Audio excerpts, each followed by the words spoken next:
sheeko qosol badan nin dhalinyaro ah oo isdil rabe ayaa waxaa u yimid oday markaa buu yiri adeer maxaa isu dilaysaa wiilkii dhalinyarada ahaa baa ku yiri arrin familkayga iga heysata oo aan xal u waayay awgeed baan isu dilayaa odaygii baa ku yiri adeer ii sheeg adduunkan waxaan xal loo heli ma jiraane waa intaasan xal u helaa maadaama aan kaa weynahay wiilkii baa ku bilaabay adeer islaam baan guursaday gabar wadata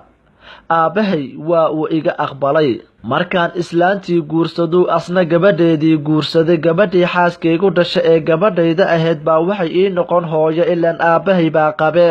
anna aabbaan u noqon ilaan hooyadeed baan qabaaye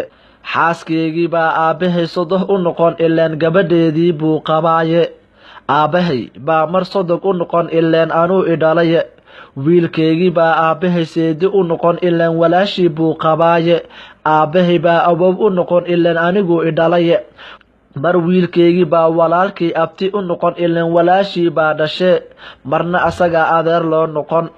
walaashii baa wiilkaygii ayeeyo u noqon ilaan awowgii baa qabee marna waa la dhalatay xaaskaygii baa aniga ayeeyo ii noqon ilaan walaalkay bay ayeeyo u tahay anna la mid baan ahay